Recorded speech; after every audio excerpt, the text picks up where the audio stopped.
Okay, taking a look at this one. I didn't give you that one of them was so many times the other or anything like that in this one. All I told you is there's a total of 240 items. So if I list this out, excuse me,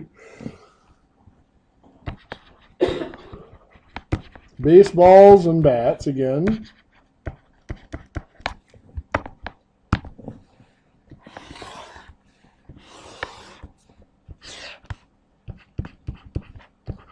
I do still want to start with the number sold, only it's going to be a little bit trickier to find. What I'm going to do is I'm going to start out by just picking either one of them to be X. Since we chose bats, if bats ended up being X last time, let's let bats be X this time too. So the question is, how do I express the number of baseballs sold? Well, it comes down to this little number right here. If I told you that I sold 100 bats, how many baseballs did I sell? How'd you get the 140? I subtracted it from the 240, right? 240 minus 100 gives me 140. Well, I don't know that there was 100 bats, but I do know there was X bats. So I subtract that from the 240, just 240 minus X. That's the number of baseballs sold. But I am still given a total dollar amount. So I have to find my dollar amount for each. How do I find the dollar amount for baseballs?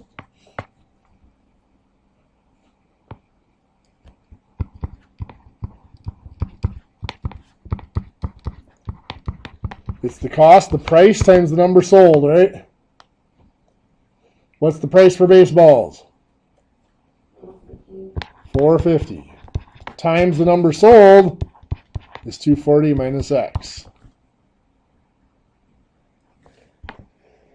How about for bats? 825 times X, right? So 825X. So those are the two amounts that are going to add up to the total amount in this one, the 1305. So I have 4.5. I'm going to leave the 0 off of it because 4.5 and 4.50 numerically are the same amount. 240 minus X, and then plus the 8.25X has to add up to 1305. So now I need to distribute the 4.5. What is 4.5 times 240? 1,080. Good. 4.5 times negative X?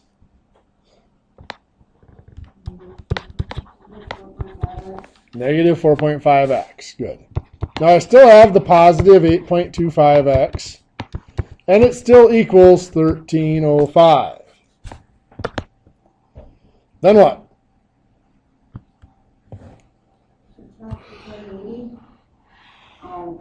Yeah. I could subtract 1080, but I really should combine my x's before I do anything else. So I've got the negative 4.5 and the positive 8.25. Make 3.75x. So 1080 plus. It's a positive 3.75x. So there's a plus in front of it now. Now then, I can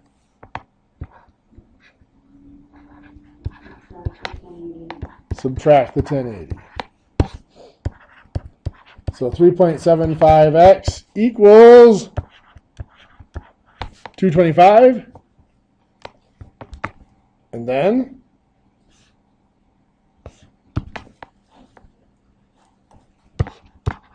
divide by 375 gives us x equals 60.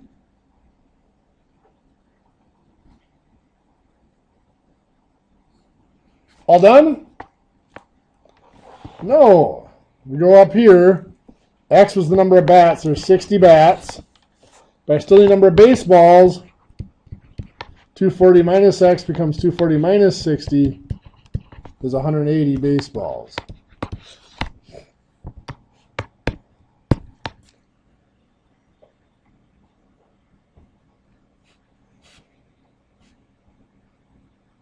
Any questions? Now again, on a test, I wouldn't push it quite that far on a word problem, but there might be some in the homework that are similar to that one. Now a little bit of a side note here. Right here I said I could rate that as 4.5 instead of 4.50.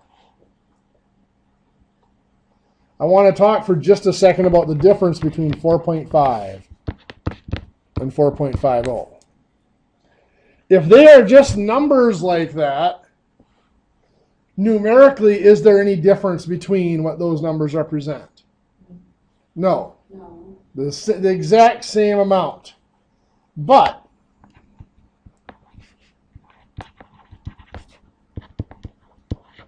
if they are a measurement, 4.5 inches and 4.50 inches imply very different things. They imply the same numerical amount, but they're telling us something different about how they were measured. 4.5 inches is implying I used a measuring device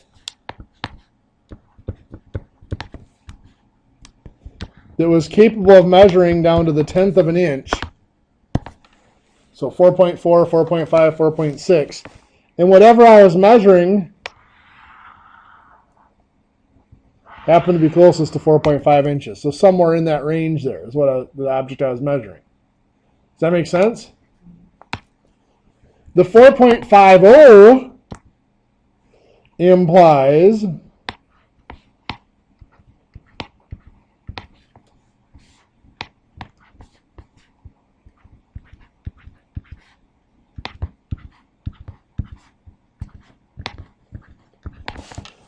that I had a measuring device that was capable of measuring down to the 100th of an inch. And what I was measuring still fell closest to 4.50. So that's 4.50 now instead of just 4.5, right?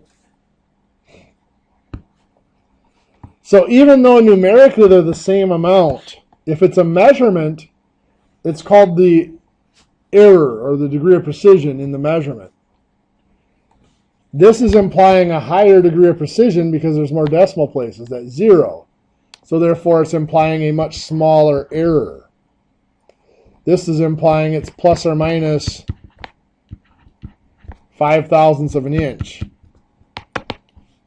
Whereas this one here is implying that it's plus or minus 0.05 of an inch.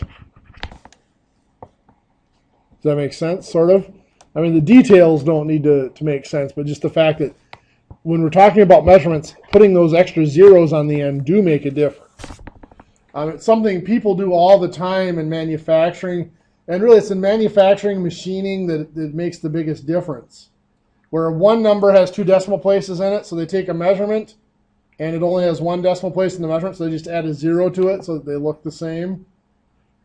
You got to be careful about that, because adding that 0, if that 0 isn't really there, it's the difference between this red range and the purple range. And in manufacturing, that does make a difference. Okay, we're going to shift gears here for the last 45 minutes of class, and we are going to talk about one of the most common applications of math,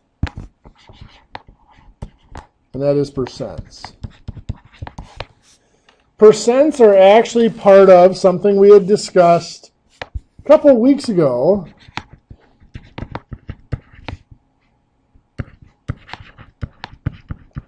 We talked about ratios, rates, and proportions.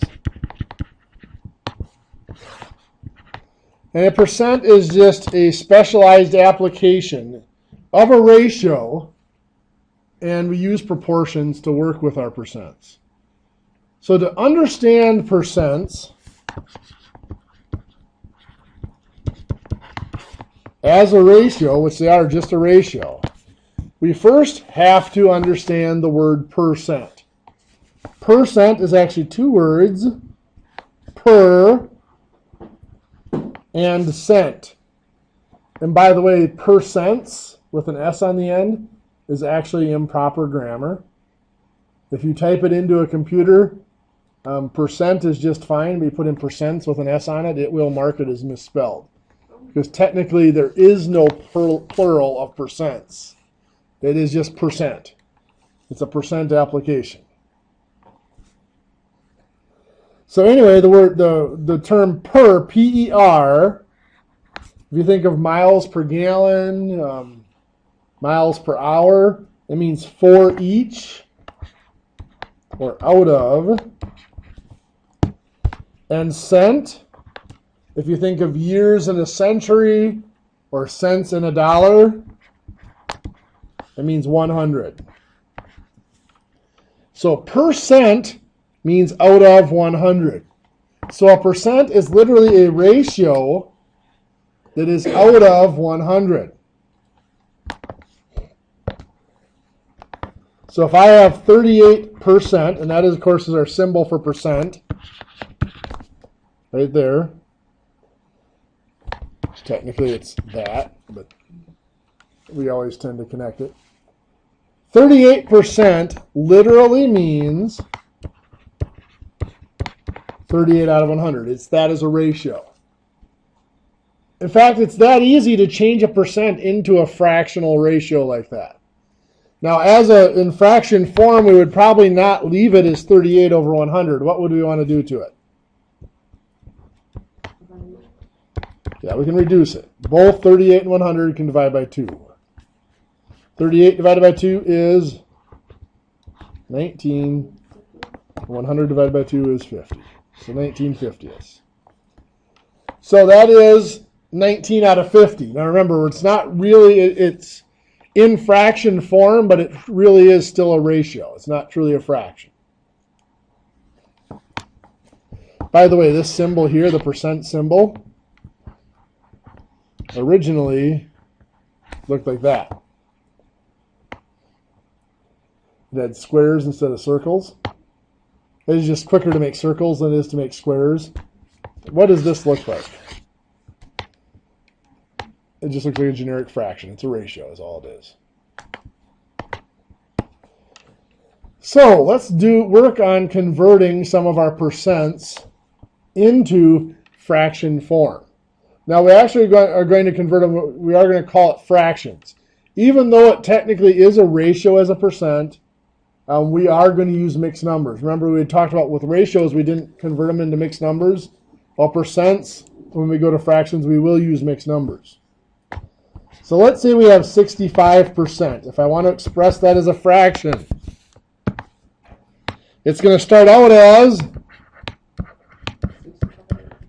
65 over 100. What can both of those be divided by? 5. Very good. 65 divided by 5 is 13. 100 divided by 5? 20. Right?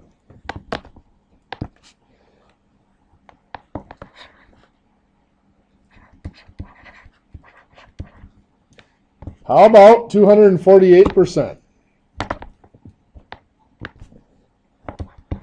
Well, that's going to be 248 over percent is always out of 100. And I'm glad you said that, because that is the biggest mistake people make with this is, oh, there's an extra digit, I've got to have it out of 1,000. Nope. Because I mean, I was hoping somebody would say that, because on the test I'll catch one or two of you doing that. That percent always means out of 100, no matter what, no matter how many digits there are. That could be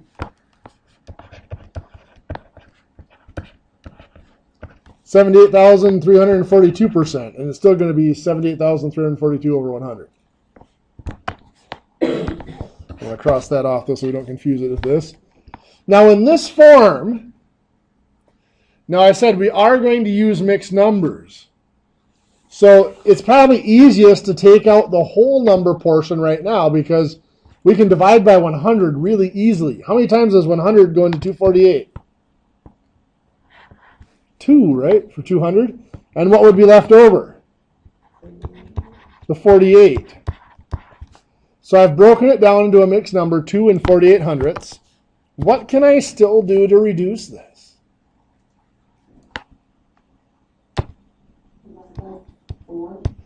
Divide both the numerator and denominator by 4. 48 divided by 4 is 12. 100 divided by 4? 25. Am I done? Got to put the 2 back in front. Very good. That's the second most common problem people get wrong on those is they start reducing the fraction and they forget to put the whole number back in it.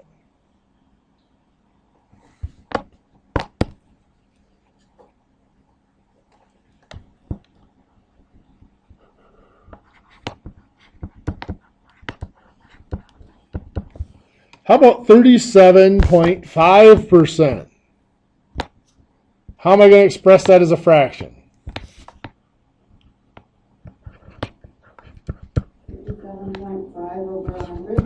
Perfect. Yeah, we just put it over 100. 37.5 over 100.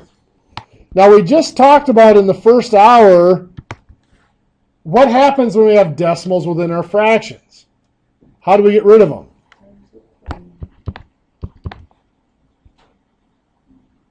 There's only one decimal place here, so 10 will do it. You got it. So 37.5 times 10 is 375. Now this is where we can get 1,000. We never get it in this first step. That's always out of 100. But here, since we're multiplying by 10, 100 times 10 is 1,000. Now both of those can be divided by what? 25? 25 goes into 375, 15. And into 1,000 it goes in it 40 times. Still divided by 5. You got it. Gives me 3/8.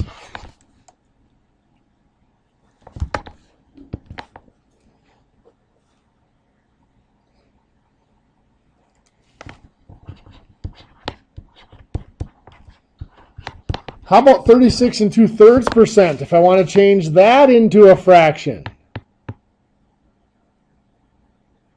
Well, some might say it already is a fraction, but it's a fractional percent. I want to change it just into a fraction without a percent. So it becomes 36 2/3 out of 100. That's always our first step, is just get rid of the percent symbol and put it over 100. But now we do have to get rid of the thirds. There are actually two possibilities that we can do here. One is, like you said, we're going to multiply by, what's our denominator? 3. So we just have to multiply by 3. Our denominator is 3, so we're going to multiply by 3 on top and bottom. On top here, 36 2/3. Well, 36 times 3 is 108, plus 2 is 110, so that's 110 over 3. Times 3 becomes 3 over 1. So the 3's cross cancel, that's 110 over 1, or just 110.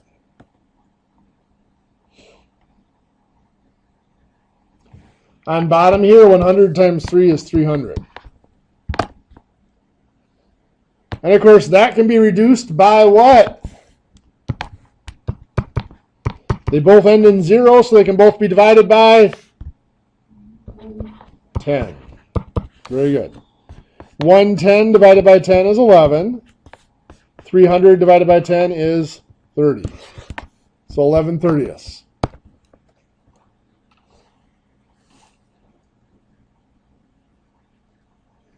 Now I said there's two ways we can go about doing that.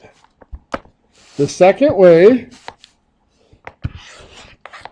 is to treat that fraction as a division problem.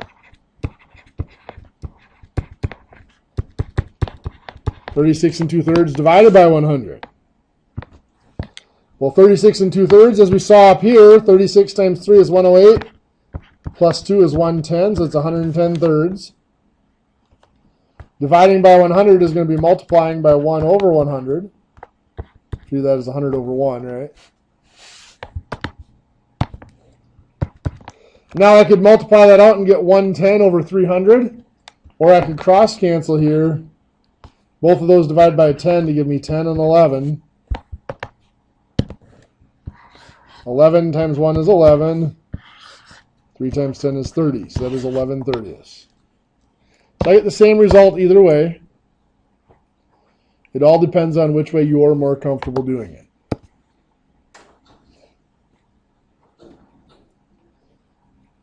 So now, in your notes, I am going to have you convert 3 items into fractions for me.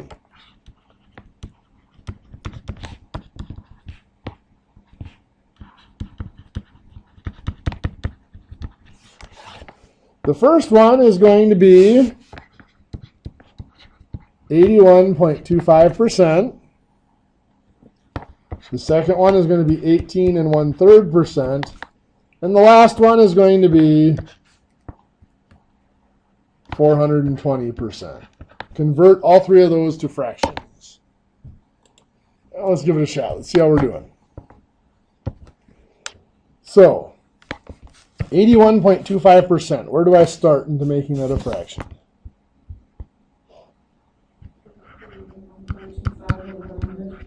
81.25 over 100. Yes. What do I have to do next?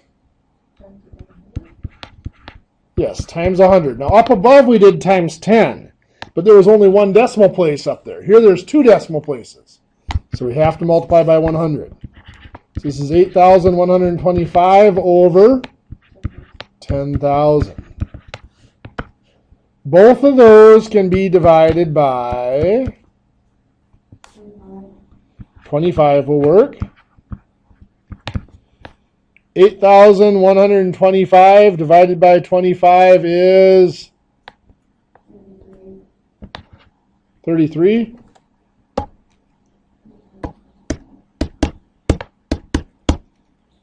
325. There we go. 10,000 divided by 25 is 400.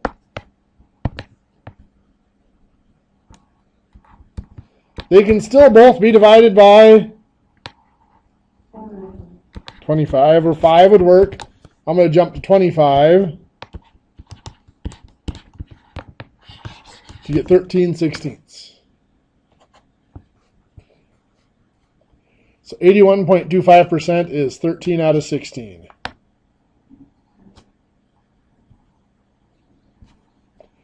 I'm guessing a problem in the reducing somewhere around here. Yeah, I messed up. I put 825 instead of 8125. Okay. Divided by 25. That's how I ended up with 33. Okay, that would make more sense. Okay, so now the 18 1/3%. Where are we going to start with that? 18 1/3 over 100. And then Convert the 18 1/3. Convert the 18 1/3 into what? 55 over 3. 55 over 3. And then? Multiply by 1 over 100. Okay, we could divide that out. Dividing by 100 or multiplying by 1 over 100 is 55 over 300. That cancels out the 100. That's dividing by the 100 there. So then what?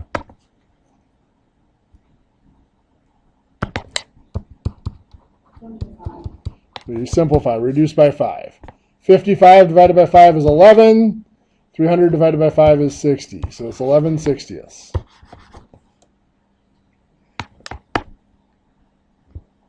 Any questions on that one?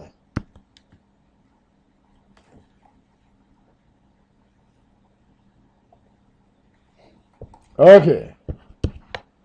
420%, where do we start?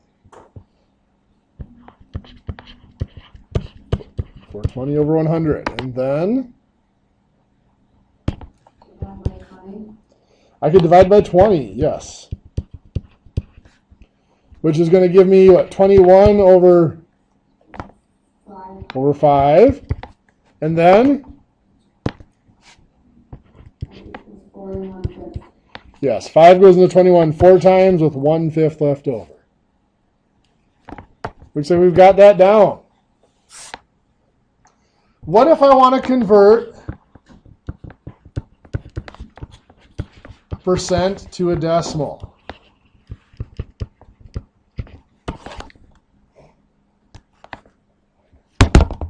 Well, I started out with that 38%.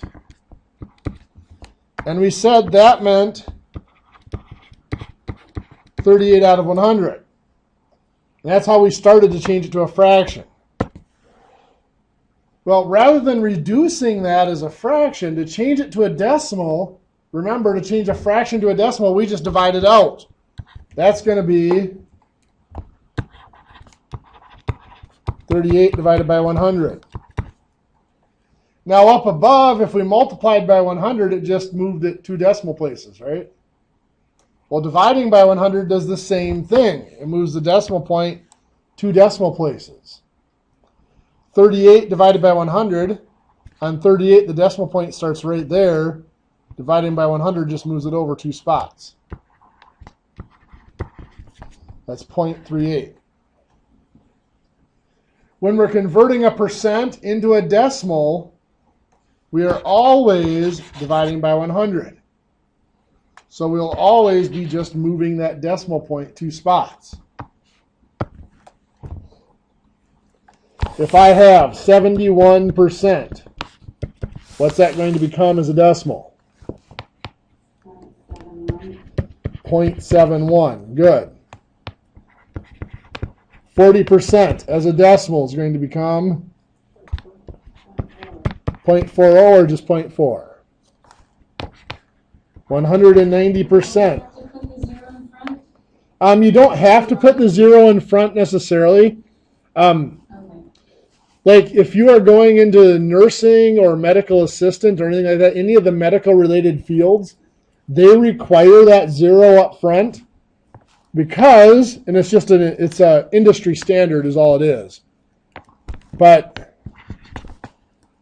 I made that decimal point pretty clear, so that's 0.8. But how about there? Is that a decimal point or is that just a stray mark? Well, if there's a 0 in front of it, it's pretty obvious that has to be a decimal point. Because you wouldn't put a 0 in front of an 8 if there wasn't a decimal point there.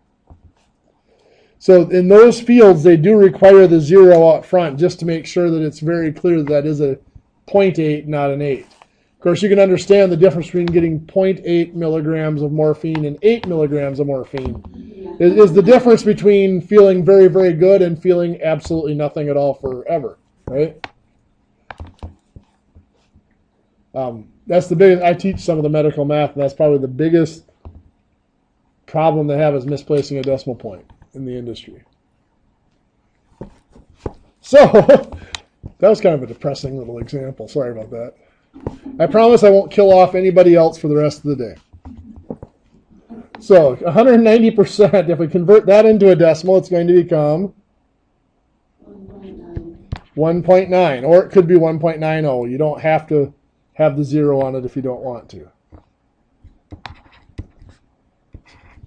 3.6% as a decimal is going to become 0.036. 0.036. Very good.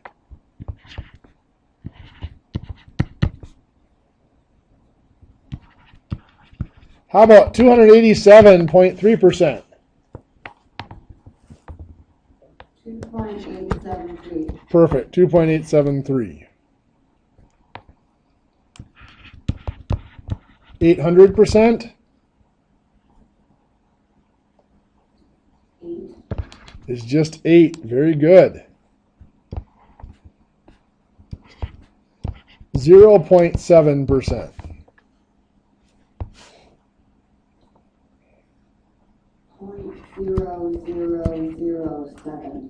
Got an extra one in there. Oh. 0.007. Now, here's the one that almost every class gets wrong on the first try. 1/4%, or 1/4%. That's what everybody wants to say is 0.25. 0.0025? There you go. Yes, 0.25 is still as a percent. We've just changed it from a fraction form to a decimal form. But it would still have the percent. Yeah. Now we have to divide that by 100 to make it 0.0025 as a decimal without the percent. Which kind of leads us into one of our conversations that I'm going to have here in a few minutes. And that's benchmarks. I've talked a lot as we've done our basic operations about having an estimate before you punch it in the calculator. One method of estimating is benchmarks. We did things like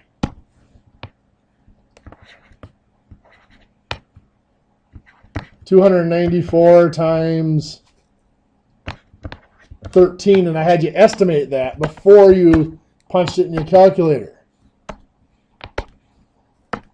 Well, I would look at this and say, okay, 300 times 10 is 3,000. Both of those numbers rounded up, so I know my answer is going to be a little less than 3,000. That's basically setting a benchmark for myself. I know that my answer better not be over 3,000, but it better not be too much smaller either. Well, actually, I shouldn't. It might be over 3,000 because the 13 was rounded down. But over here, the same type of thing can happen with this percent. 1% as a decimal is 0.01, correct? 1/4% is smaller than 1%. So as a decimal, 1/4% has to be smaller than 0.01. So if you come up with the 0.25, which is accurate if you still have the percent symbol on it, but if you don't, if you take the percent symbol off and try to make it a decimal of 0.25, you can catch that can't be correct because 0.25 would be 25%. It's bigger than 1%. So the 1/4 can't be 0.25. We're going to talk a little bit more about those benchmarks as we finish up today. I want to go the other direction now. I want to go from that decimal back into a percent. So let's take 0.47 as a decimal. And I want to convert it into a percent. Well, what we saw with moving the decimal point, many of you have been taught, or have probably guessed on your own, that we're just moving the decimal point back the other direction, which is true, but let's look at why. A decimal as a ratio can be thought of as out of 1. 0.47 is saying 0.47 out of every one whole object is what we're looking at. Well, a percent is always out of 100. So to convert this into a percent, we would have to multiply the numerator and denominator by 100 to make this out of 100. 0.47 times 100, of course, is 47. So that makes it 47 out of 100, or 47%. Now again, back to what we were doing earlier, the shortcut is we're always going to be multiplying by 100, so the decimal point just has to move 2 places to the right, because when we multiply by 100, it moves the decimal point 2 places to the right. So if I have a decimal of 0.79, what will that become as a percent?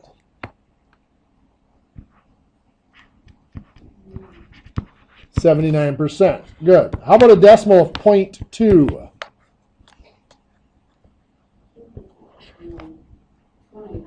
20%. Good catch.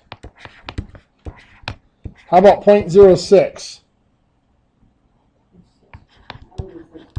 That would be 6%. 5.1 as a decimal becomes what as a percent?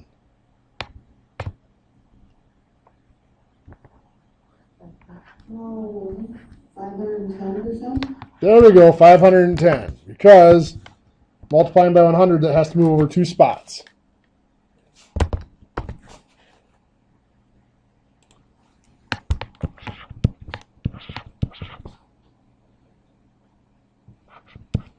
.007 as a decimal becomes what as a percent?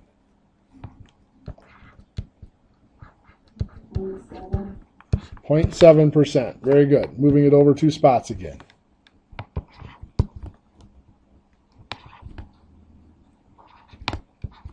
.091 becomes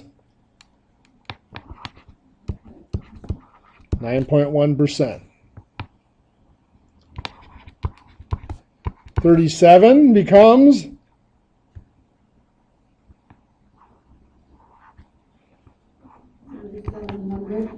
3,700%. Very good. 3,700%. So again, it's just multiplying by 100 to get from a decimal to a percent, or moving the decimal 2 spots. Getting from a fraction back to a percent is a little more difficult. It's actually going to lead us up to the calculation we're going to use tomorrow to calculate more specifically with percents.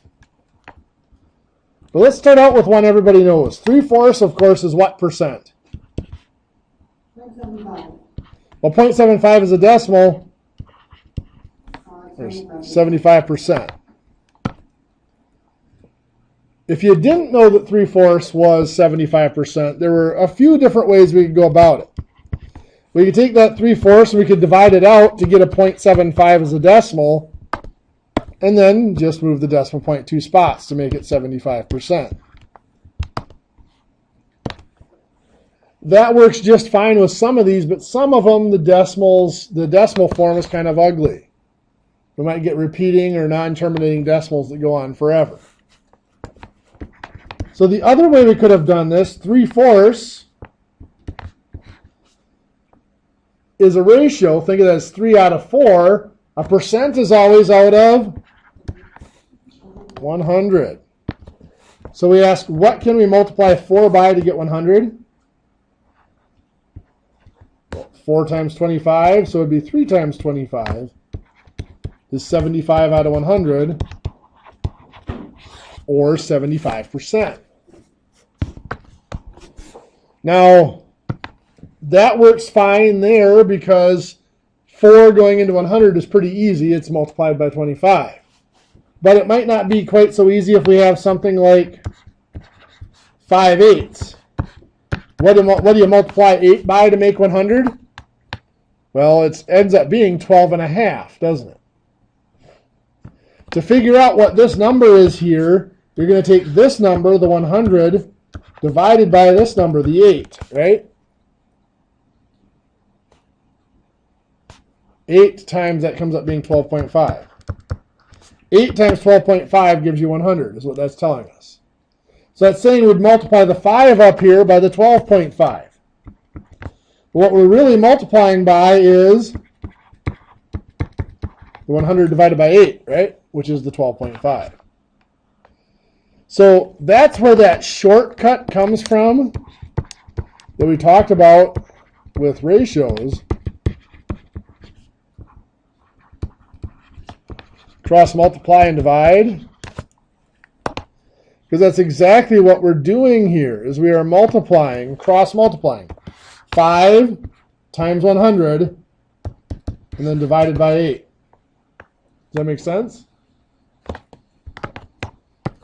So 5 times 100 is 500. Divided by 8 is 62.5. So that is 62.5 out of 100, or 62.5%.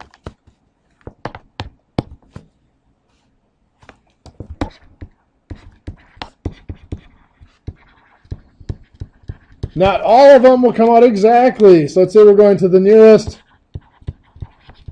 100th of a percent. and I give you 3/7. Well, changing that into a percent is going to be something out of 100. So we cross multiply. 3 times 100 is 300. And we divide by 7, which is 42.857143 approximately. To the nearest hundredth of a percent, what's that become? 0.86. Perfect. This is tenths, this is hundredths. The 5 is the hundredths. The next digit is a 7. So that tells us that 5 has to round up to a 6. It's 42.86%. Any questions? Okay, so it is time for me to circle back around to benchmarks. Benchmarks are a quick way of estimating percents. I use it to double check my calculations. In class here, I may ask you to throw something in the calculator for me, and I may just say, hey, wait a second, that doesn't sound right. And the way I'm determining that is I'm using benchmarks. Now, sometimes I might be wrong. Sometimes I may say that doesn't sound right, and it really is correct. But most of the time, the benchmarks allow me to catch mistakes. So let's start out with a number like 3,800. 3,800, the number that we're starting with, represents the whole thing. And the whole thing is 100%.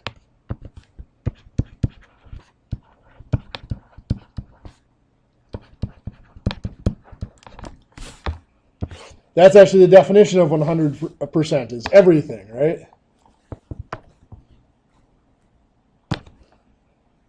Well, what if I wanted to represent 10%? To find 10% of something, it's literally 10% out of 100% as a ratio. Well, the percents cancel out. 10 out of 100 reduces to 1/10. How do we find 1/10 of something? Well, you divide by 10 or just move the decimal point, right? 1/10 of 3,800 is 380. So in this case, I divided by 10, I just dropped a 0. If it didn't end in a 0, I would move the decimal point over. Any questions on where the 380 came from?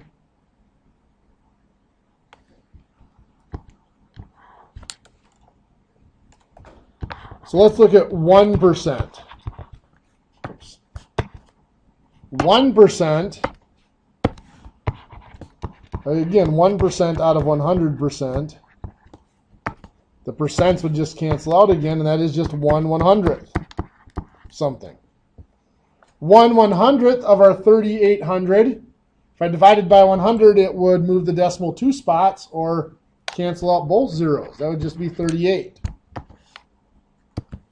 So 1% of 3,800 is 38. Let's look at some other examples of this. Let's say our whole thing is 250.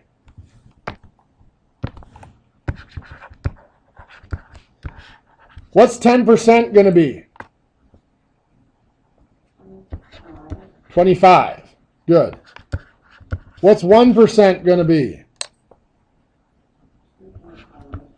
2.5. Good.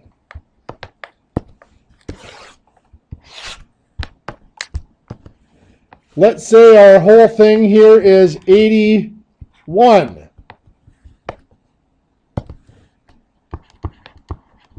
What's 10% going to be? 8.1. 8.1. Good. How about 1%? 0.81. 0.81. Very good. So now that I have these two examples, the 250 and the 81, where do benchmarks come in to help me out?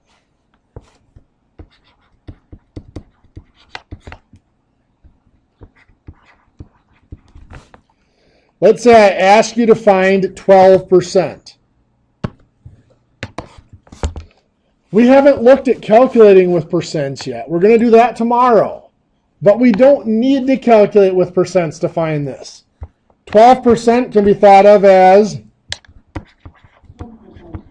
10% plus 1% plus 1%, right? Or you could do just 10%. It would give you an estimate. 10%, of course, is what from up here? 25. So we know that it has to be a little bit bigger than 25.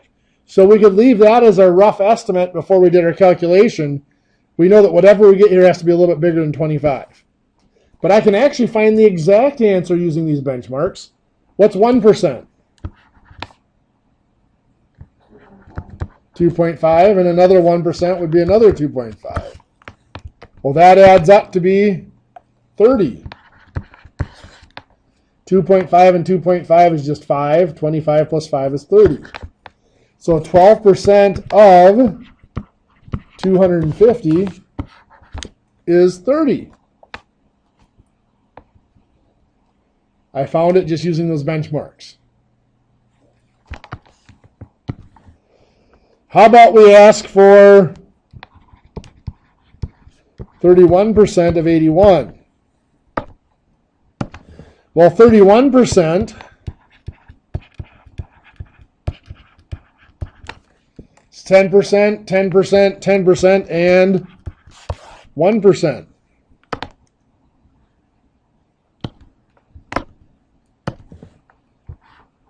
Ten percent was 8.1.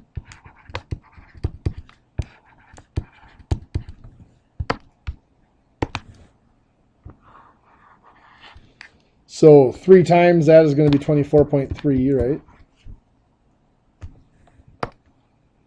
And 1% is 0.81. So we add that on, we've got 25.11. So that is 31% of 81 is 25.11.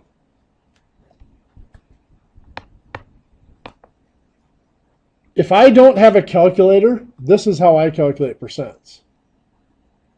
Because it avoids me having to do any big calculations. I can find 10% and 1% rather quickly. In fact, if I have to, most of the time I can actually find 50% quite quickly. If I came up here, what would 50% of 250 be? Well, it's just half. Yeah, 125. It's half of 250.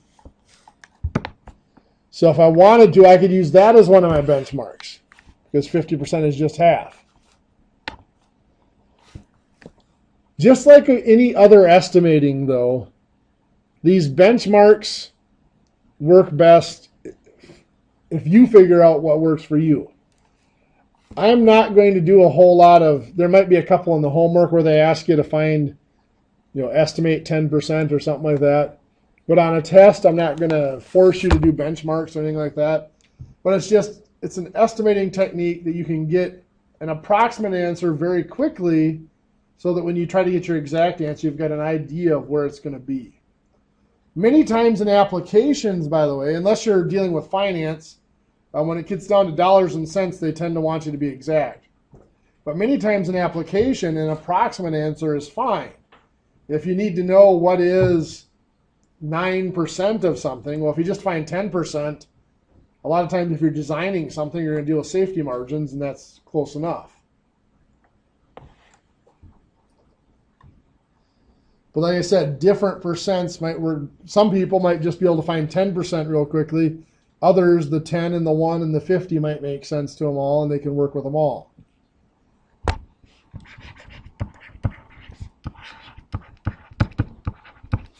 Okay, so there is a new quiz that is due tonight, Monday night. at 11:59 p.m. And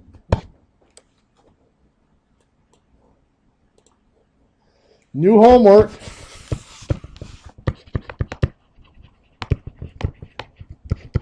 is due for tomorrow.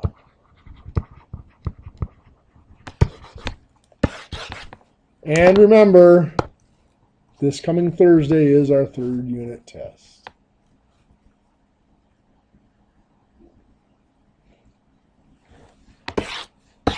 I'll try to make some time tomorrow to review for that test too. Okay, so we've got about 15 minutes left of class. If you want to work on some of the homework or whatever, you're free to use that. Otherwise, we will